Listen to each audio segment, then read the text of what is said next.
Hi guys, welcome back to the channel. Welcome if you are new. Today we're talking about the show that got a lot of us out of K-drama. So talking about Bon Appetit, Your Majesty. Before we get into it, please leave a like, consider subscribing, and also check out the playlist for other content that you're interested in K-drama and like dating shows and all. Thank you so much, really appreciate it.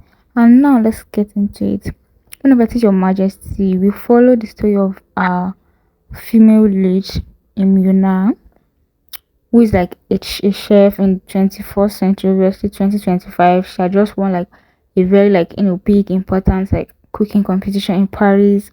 She did go through a little trouble to be able to win with the appliances not working. She had to go the like old route. She was talking about this like joseon period, method of cooking, something. So she used it and she eventually won. And when she was about to go back to Korea, her father told her, "Can you pick up this really old book for me that happens to be with some professor in Paris and all?" So she got the antique book, and then she's on her way back. So the person next to her spills coffee on her and everything and on her bag. So she has to go to the restroom and be like, "Oh my god, this antique book, hope it did not get stained and everything." I mean, at first I was looking at it, I was like, the coffee was poured on the bag and it got on the book and everything. And the the cover of the book did not seem as soaked as the inside, if you know what I mean. But anyways, she's taking the opportunity to look at the book, what book is this? Is this a recipe book? There's drawings of food and everything. Because she's not reading, she's just looking through it. And she opens the first page and she reads this my dearly beloved, if you anytime you read this, please come back to me and blah blah blah. She's like, oh, this is some romance book, I guess. And then did I mention it was during an eclipse? So around that time the eclipse was happening. The the plane was experiencing turbulence. Probably she was the only one experiencing turbulence, and she time traveled into the past, and that's when we meet the current king, Leon. I think it's Eon of Joseon at that period. Is a pretty young king, probably in his 20s and all, but is known to be very now that I'm thinking about it, he I don't know. Okay, I think a lot of things have happened in front, a lot of things that have happened before. That's why they are calling him a tyrant, I guess. So is this tyrant king that everybody's not exactly on the same page with? And the eclipse is also happening in the Joseon era, and they are doing this ritual because they believe that the eclipse is a punishment from God towards the ruler that's not doing well and everything. And the king is not attending that eclipse. He's on his own, he's on his own hunting and everything. He's like, okay, let's see how bad this eclipse can get. They say if you do not respect the ritual, some female ghost is going to appear. He's like, let the ghost calm down. And of course, you know that the female lead, Ji-young, that came from nowhere, found herself trapped in a tree in the middle of nowhere, and the king is like, oh, it's that thing that they talked about. First of all, I think episode one sets the show up. Episode one sets the show up so well, so much, because of course it's got more interesting and everything, but I think episode one really just hooked everybody. It wasn't even the first two episodes. I think it was just episode one, because the moment where they met, the king was chasing a fox that was hunting, and then he saw somebody trapped in the net. His arrow released her, and she's thinking, oh, thank you, but and he's still trying to shoot arrows at that. So she's like, is he crazy, or why are you shooting at someone? Because imagine you're in 2025 today and somebody's trying to shoot arrows at. I feel it was, if it was a gun, you just understand that, oh, this is direct, sweat and you've been running, but arrows, you're are you am I missing something? So we go on this this adventure with just the two of them, which is what made this is what got me as a person hooked. The two of them is running after her because he already thinks she's the ghost. She's running for life because she's like, why is this person dressed in dressing attire with bows and arrows shooting at me and everything? And because she's she's a modern woman, she's not just a calm, collected person. She's like, are you crazy? Both of them by the cliff, she's showing him how much taekwondo she can do by just like performing like all these taekwondo performance on the spot. And he's like, okay, it's like you don't know, you don't know that I'm playing. And he's like, oh, you think I'm playing with you? He runs out of arrows and then comes out with a sword. And I guess like, okay, this is starting to get serious. And when she brings out taser, I was like, okay, that's nice. That would work. I expected her to just charge at him. Obviously not like straight into the sword, but like maybe like just like a little cover, like just like get in. But she's all talk and no action. She's all talk and no action. And when she eventually tries to like tase him, and she's like tasing the sword, like this girl. I mean, I'm pretty sure they forced you to do physics at one point in high school. The Andrew is like is not a conductor. It's probably maybe like rubber, maybe clothes, maybe wood or something along the line. It's not going to get. That was hilarious. And then the two of them falling off the cliff because somebody like shot an arrow straight at the king. I mean, I did not like while watching, I didn't expect we were going to go that way. And then she like saved him from the water. She kind of like, I can't just leave him down. She tried. She stopped it of his bleeding. First of all, she's not tied that like that scarf well. I mean, I get the vaccine. I think a couple people talked about how vaccine can in fact like stop bleeding, like for some time because she did put quite a bit, I think. Although she tied it. Anyways, and now the parts where they were like fighting about like the knife in front of like by the beach, and then she eventually like got him by mistakenly headbutting him, and then she tied him and she was dragging. Oh, you guys, episode one was legit. I think that's like one of like the best first episodes that I've watched in a long while. But anyways, because she does not know that he's the king, she's like treating him very badly. She's like, and because obviously she's like she did not expect that she's in Joseon era. And again, I like the fact that it took her a while to believe that she's in Joseon era. Because some people are like, what do you mean why?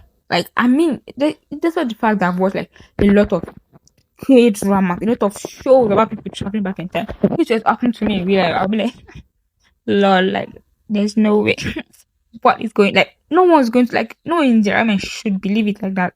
So I definitely understand how it took her like a million years to figure it out. Even getting herself arrested by the is it Cheong, the people that were like packing girls because she was like, oh finally human beings. There's no way like it's like some dangerous people, obvious. Anyway, she ties him. They eventually see like maybe also the people that were looking for the king, how bad at their job are they? Like I know they were like moving around a lot and everything, but like I don't think it should have taken them that long to find the king. She like takes the king into the house, abandoned house. They think it's an abandoned house. They eventually found someone inside and they met Gigum. I think it was saying Gigum like someone else that's dressed in the Joseon attire that's talking about oh this is the king's hunting ground, we can't be here. That she's like these people are not joking, right? And then eventually she's talking to the king about like you're only going, because the king talks about this is my hunting ground, something forest, blah blah blah. She's like, are you crazy? If I remember anything about this forest, it's about this like stupid tyrant who like cleared people out of his place, blah blah blah. And she's talking about like all the bad things that he did and he's defending himself and she's like, are you Yonigun? But because he doesn't know who Yonigun is, he's like, I'm not, but like what you're saying doesn't make sense. And I think for me it was episode one that made me realize that the king is I'm not going to say he's naive yet, but like he's also quite soft because she like condemned him. She on the arresting of women to become the king's women and everything. She talked about how like just like so cowardly and it's obviously just doing it for like his own gain and everything. And after that, he did like think about it and like seriously and just completely scratched that. So like he's not exactly like an unreasonable person. We could say that from episode one. But anyway, she like ties him down. We eat the first meal. I mean, I don't think we need to talk about the food in this show because the food makes the show. The food makes the show. I've seen people be like, oh, there's too much food. But then I've also seen people be like, this is what this is the food part that we did not get from Mr. Queen. Because if anyone hasn't watched Mr. Queen, they kind of follow the same kind of like similar, not the same plot, similar plot. Because Mr. Queen is actually a male chef who gets transferred into like a female, obviously female princess that's like about to be queen. Why Jiyoung in this case is like started out as a girl and she like went in her own body. She didn't like get transferred into anybody's body.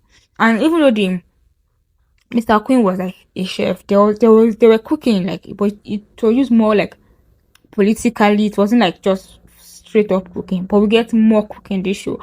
And the reaction to like the food, how they all reacted to the, like how they are reacting to the food, that's like the best part. I mean, at first it started out like being cool, like, making sense, because like she survived the first time because of like how good the food was. The first time he literally shed the tears after eating the bibimbap that she made, because he felt like so much like, warmth from it and everything. It reminded him of his mother. That's when we get one begin that, oh, who has like serious mommy issues. And then at one point it saved her from getting killed, and then it saved her from like when she had to like prove to the queen, grand queen dowager, that she can cook and everything. And then later on, it just starts becoming ridiculously funny how they were like reacting to the food. The jumping around in like the ingredients. Oh my god, it became like, very. And I like the fact that they committed to it until the last episode. They're like, we're going to like commit to this joke. I like the fact that they did not stop it, because anytime it shows up, it's just funny. I'm like, why are you doing this? So I really like that. But anyway, she like leaves with Gideon to go and get her bag, because her bag like got like, he like shot the arrow and like got her bag, to fly off the cliff that they were and everything. And in the midst of that, she got herself arrested by the young people, and that's when the people that were finding the king eventually finds the king. The king finds out that she's been arrested by the young people, and he's like, I know where to find her there. So again, she had to like cook in that like young place, because she's told to be the king's woman. And then she had to like cook for like the guests and everything. And that's where we meet the general secretary, the royal secretary, Song Jae, and his father, who are like, and they're like the king's like close allies. They're the one carrying out this Cheong for him, and they are doing it like they're doing what the king wants, but like they are definitely like enjoying their own parts to it. I think a lot of people struggle in the beginning to understand if he's a villain or not, because what he was doing is obviously wrong. And then we see how like he has this like kind of like his own thing going on. He knows like far more than the king knows. And I think for me, I quickly picked it up. I was like, he's exactly doing what the king wants. It's just like he's doing it with his own, personal like thoughts, like in a way like he's getting something out of it. So it's not just like doing it, like as far as like this thing benefits him and it benefits the king, he's going to do it. Because he's like, we find out how he's like, he goes to just say behind the back to give consort Kang, who is like the king's concubine. The king doesn't have a queen yet, but like he has somebody that is look like married to kind of, that's consort Kang. So like somebody like, goes behind the king's back to like deliver some things to her and everything. And after he meets like Jiyeon, he's like, I think the king might like I think he picked it up before any of us could. The king might like this woman. I better switch side. As far as it benefits him, I think that's what it's more about. It's not exactly like evil on his own. We find that out throughout the show. But anyways, because he's doing his own thing again, they're just trying to like get the young girl of that family as like the Cheong to like punish the family. So he's not going to taste the food, he's going to condemn it. But the king, comes and is like, let's see this food I was talking about. That's the second time he eats our food and he really likes it, and that saves her from getting killed.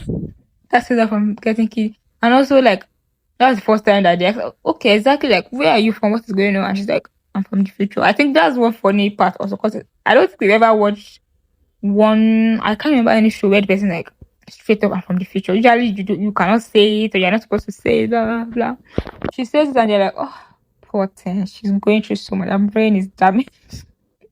So I think it's one of the episodes who just really like they like sets, they bonded together so well and just set us up for like a very interesting journey, which the show is really good. We eventually meet Consort Kang when they get back to the palace, because the king, like, even though they did not kill her, it's set to take her to the palace as a prisoner, throws her inside jail and everything, while cooking for him and decide, cook for me but still sleep in jail. But he eventually promoted her or gave her the job as like the chief royal cook, a woman, first woman ever. And we already have the kitchen staff who are already like picking their who they support to be the chief royal cook. So she goes through the kind of exiting in the kitchen, but I really like how she dealt with it. They are there trying to like sabotage her, door the knives, add the good things, blah blah blah. This, and she's like, since today is my first day, I'm just going to like sit down and like learn things from you guys while you guys prepare the food for the majesty. And they're like, oh, so whatever they just did eventually like became their problem. I was like, I learned something from her, absolutely learned something. But anyways, and then we and then consultant, my girl, she cannot stand the fact that some because immediately she saw her like this is a good looking woman that the king brought into the palace. Even though at that point he just full of vendetta, he just even though at that point he just wants to get revenge on Dion because she like dragged him around and everything. She hits the king on the head like he's just like out to get her. But like, because Okang doesn't know that, she doesn't want to know that because like this is a beautiful woman they are bringing into this palace. There can't be two of us. So she just out to get her. She even goes as far as meeting the Grand Queen Dowaga because even though we could get that, she's not the type to like be vibing with Grand Queen Dowaga to like, get her to get Chef Yon, Cookion, because that's what they use the Cookion out of the palace. That's when we have the first competition because the King Dowaga that you have to prove to us that you can cook and you cook better than these other cooks. One thing I like about that competition was that even the other even the other cooks' food was like kind of respected. They didn't just like, oh, it didn't taste good because these are like the food that they've been eating. What makes our food more special is the fact that it's different. I mean, it obviously tastes good, but like it's so different. This is their first time eating it compared to what they've been eating the whole time. I think one thing about this show is that it's about bringing elements from the future into the past. Because I watched this Korean recently this year. House Diner, or is it House Diner? Is Xiumin from EXO that in it, as the male lead. But anyway, it's about this man that comes into the future. While his own is also like interested in cooking and everything. What he does is like he brings like the things from the past into like the future foods. Like just like making like this like regular group pap, but with like the ingredients that they use in the past, with like the method of the past that makes it rich and So this one is about like the opposite, bringing things from the future into the past. So that was nice. And after winning that competition, and I think from there we could see that like honestly from episode one or less maybe episode two, we could see that the king is like so interested in her, like so like what is going on, like and he's very like interested in her and everything. And then because food continues to like play an important part in this story. And then we get a little bit of like romance like hype, and that's where everyone was like, oh my god, it's going to be a K trauma because we got like their first kiss in by the end of like episode 3 or something, and it was like, no, we're going to cry by the I was ready to cry. I was ready for the tears. But again, they have so much chemistry. You guys have so much chemistry. The Chairman, like, I love the fact that he, like, let's say, he proved himself because we all know how, like, he wasn't like the first, like, person casted for this show, and everybody was like, disappointed at the male lead train because we all wanted to see, like, Song Un in, like, his first, like, lead role and everything. And it took him just one episode to, like, show us, like, oh, this is meant for me. And also the chemistry with Yuna, like he could have been like a good actor, but like no have that chemistry that would have been like, oh, but like he had everything. The chemistry was so good. The romance part was so good. And then we moved to like the competition with the main cook. The main cook, I think one thing that I was so pissed was like that main envoy guy. Cannot stand him. He's like all like so rude and so proud. Like you're in our country. I mean, I know he feels like he's representing the emperor of Ming, so he feels all I am mighty. But like, I could not stand him. And those and Prince Jason and his cohorts trying to like sell their country. Like, oh no. I think that part I was just so pissed because I'm not even Korean and I don't even know much about that issue. But like one time like that, I got like after watching one K drama, I got like so like interested into how like they got like the Japanese like occupation and everything that year. And then I learned about how like there's some families, some people, some ministers who kind of gave the country up at that point, blah blah, like this whole serious thing. But then so when like the Prince Jason and his own envoy were like, yes, we'll give you this. I was so pissed. I was like, these are the type of people who sell their country. You guys, the patriotism, even though I'm not Korean, was like so through the roof. But anyways, love that we saw Jimu and we were all like, oh my god. Guys, I'm serious. I was also scared. I was like, Jimu. I was like. But I love that he proved us all like wrong. he's a very like he has like integrity, like takes pride in his job. He doesn't want somebody to just like use it as like kind of random tool for bad diplomacy for that matter. And the, yes, I agree that that competition did run too long because it did not like directly impact like the whole show, and we were getting so close to the ending and the competition was still going on. So it was like, can we wrap this up? And I was so pissed about their way of like this, like judging the food. There's two of you from both sides. Obviously you're not going to get to like a good like conclusion. They could have at least bought like one random person who wants like some random good pap stuff. I feel like everybody sells like the poor people in Joseon, they all eat good pap, that kind of thing. They could have bought one person, maybe even blindfold the person so the person doesn't know what's going on, and then the person can like be like a third opinion. But like, how can you pick something from two opinions? They just said our time. The first one ended in a tie, second one ended in a tie.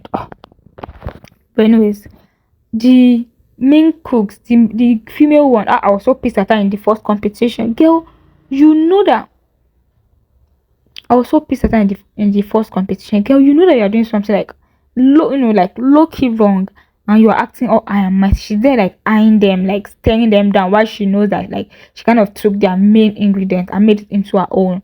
Like, Miss Girl, like the audacity.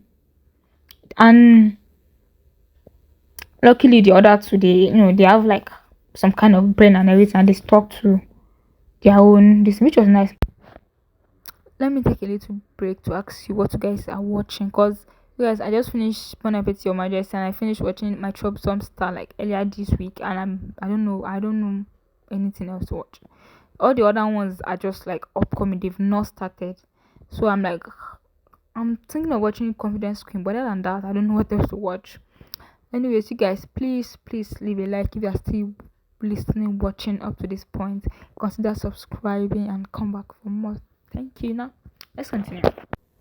And then when we eventually round up that competition, things start getting serious with the prince that getting poisoned and all.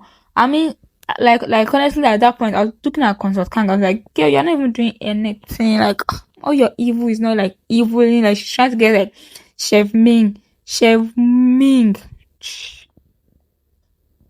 She's trying to get that other chef to like poison the food. Oh, I was scared for that because like, oh my god, I just hope it doesn't have, because it will be bad, like coming back from down. I'm glad that that guy like kept to his own stuff and did not do that. And then there are rumors at one point. I was looking at it. I was like, the king is obviously in love with her. Like, he's wrapped around her little finger. She did not even need to wrap him. He wrapped himself around her little finger. He's like head over. He's in love with her. But from her perspective, like, I'm pretty sure she liked the king too. I'm like, she doesn't like him as much. I'm like, at that point, but like the competition, after the competition and everything, I'm like, she's probably like just 40%, or like she really likes him like 40%. Because when he proposed to her and everything, I think that was the first time that that she seemed like okay. Because I feel like it's a K drama. If she had liked him, you would have seen her be like so willing to like not go back to the past. But like, she never like forgot. I will not go back to the future. She never forgot about not going back to the future. She was never like, oh, I'm going to like not go back to the future. She wanted to go back to the future. She was like all about it and everything. But I guess the part that shows was like how much like cares and she worries for him. She doesn't want him to become the tyrant and everything. I'm talking about that tyrant story. At first I was like, I don't get this thing. I think I had to like pause it and think there to realize that okay, yes, one purge already happened where he kind of killed a bunch of people because like he blamed them for his mother's death. Right. And then the second purge is like supposed to happen like according to history where he eventually gets dethroned. And then during the grandmother celebration, when they eventually talked about his mother's death, I was like they did not give us like a full explanation because the concubines and like the king and the Queen Dowager. I know we have Queen Dowager and Grand Queen Dowager. Right? The Queen Dowager, which is like directly like a co-wife with the king's mom, probably at that point, and the concubines, they reported to the king about a jealousy or something, and then she got like dethroned.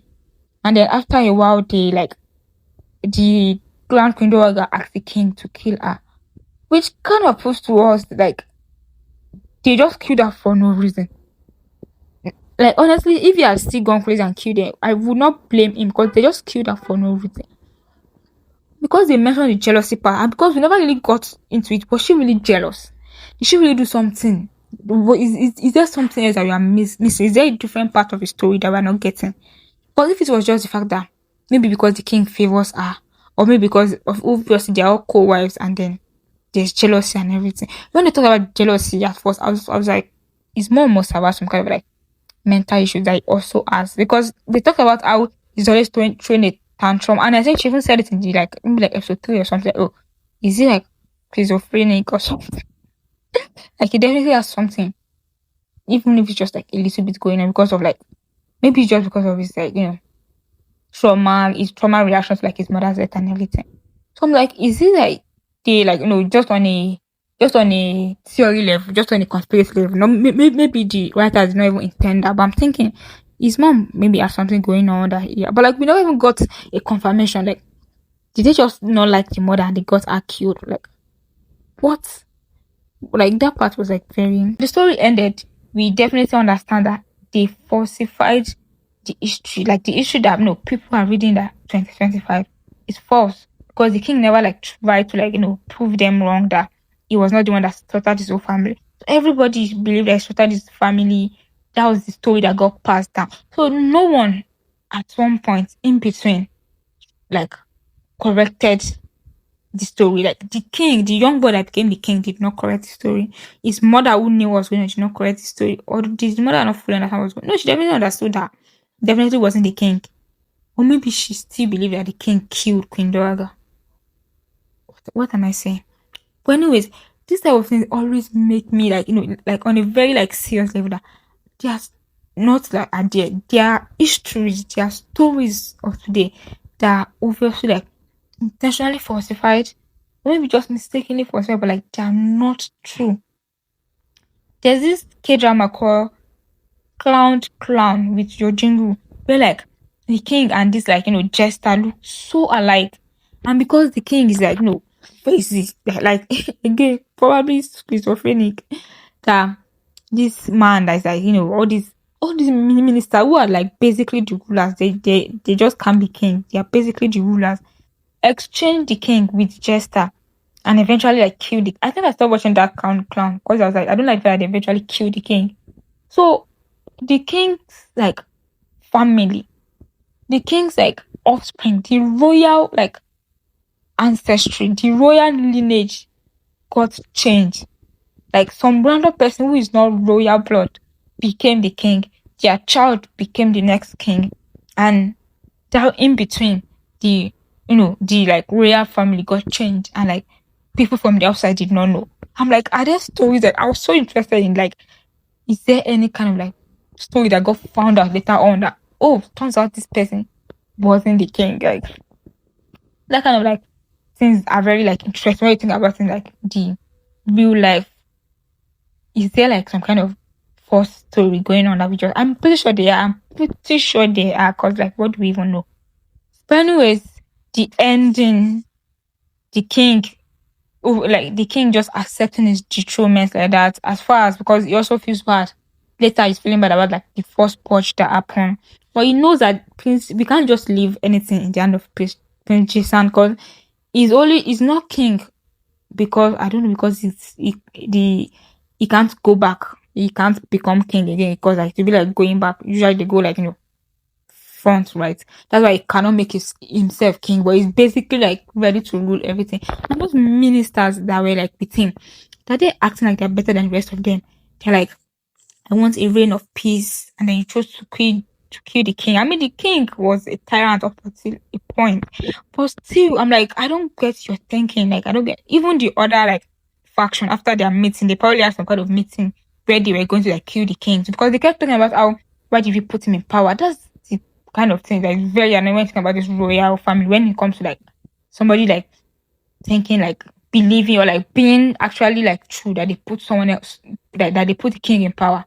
So they feel like they can just like so annoying when they do that to a king that you like.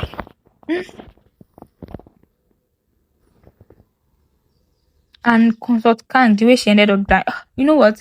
A baddie is going to be a baddie until her last breath, I guess. I think that's what she did. She was like, I'm not going to let you take me out.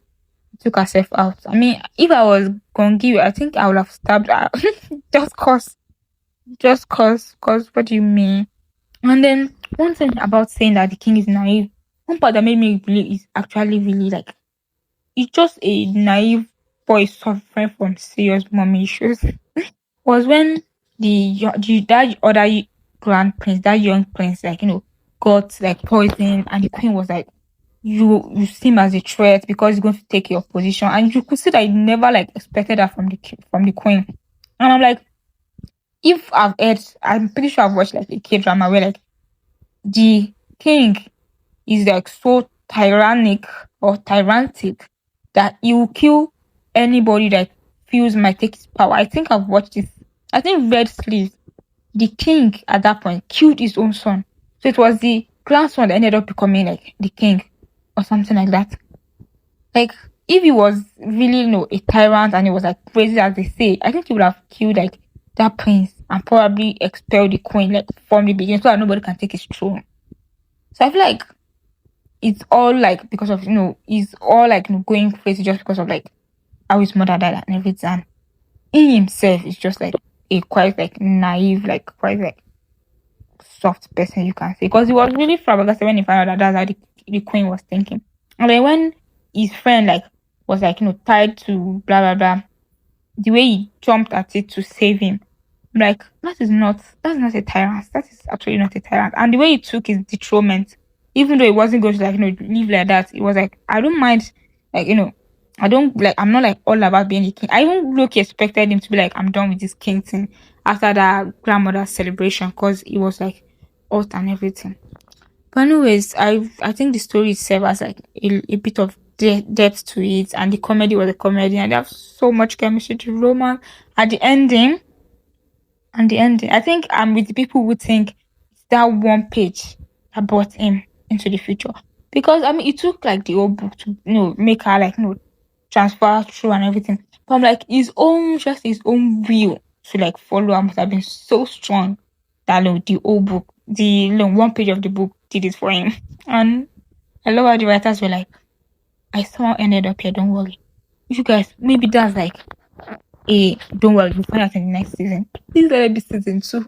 I'm not the type of person who asks for like random season 2s of K-drama. I believe K-dramas are just like, one drop, how many episodes, that's all. But like, oh my god, I'm begging for a season 2. I'm begging for a season 2. We need to watch The King adapt to like 2025. Maybe it's just like, maybe 6 episodes. Maybe since we already have the romance established, maybe 2 episodes.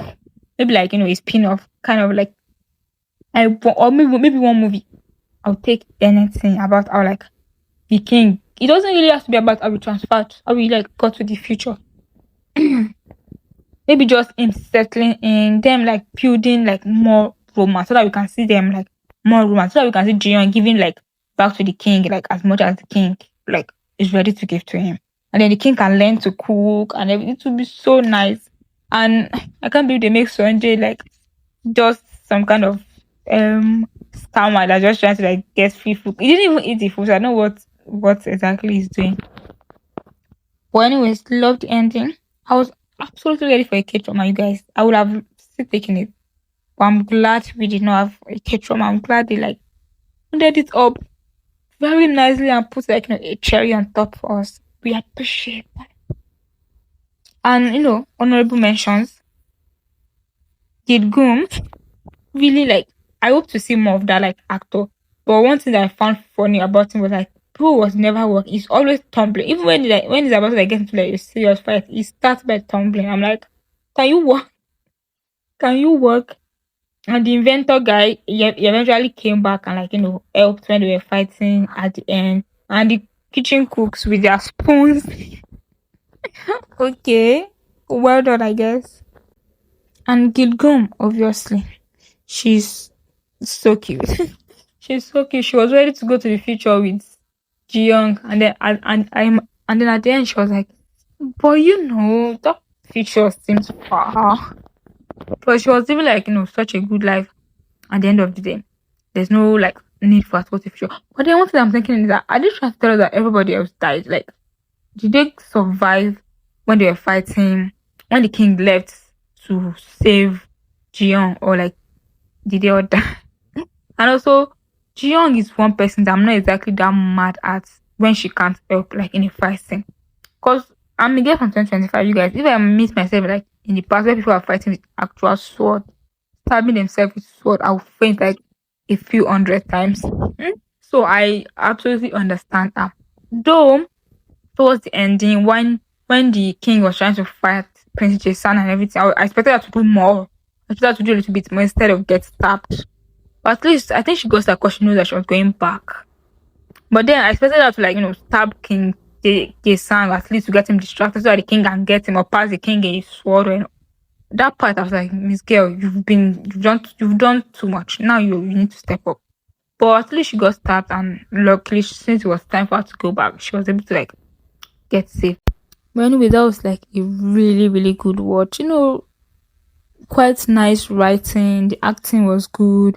The chemistry was top notch. The romance, the comedy, yes, really, really love that. So I'll look it rate it like 8.5, 8.9 out of 9 out of 10. Let me just say 9 out of 10.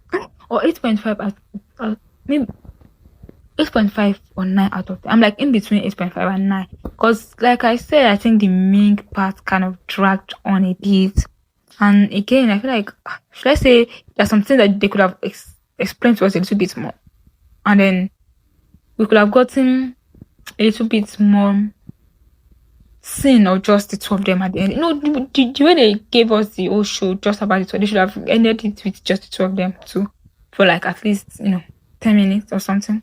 But anyway, it was a really, really nice show. I love that my guy, Chaemin, is getting the flower that he deserves. I hope his next show doesn't disappoint because guys, it's not always it's not always like a eat every time.